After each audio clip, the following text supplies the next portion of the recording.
عن ابی ہریرہ رضی اللہ عنہ قال قال النبی صلی اللہ علیہ وآلہ وسلم کلمتان حبیبتان الی الرحمن خفیفتان علی اللسان ثقیلتان فی المیزان سبحان اللہ وبحمدہ سبحان اللہ العظیم۔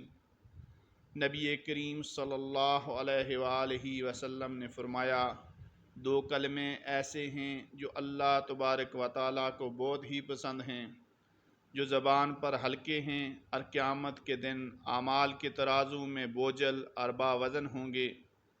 وہ دو کلمات مبارکہ یہ ہیں، سبحان اللہ و بحمدہ سبحان اللہ العظیم۔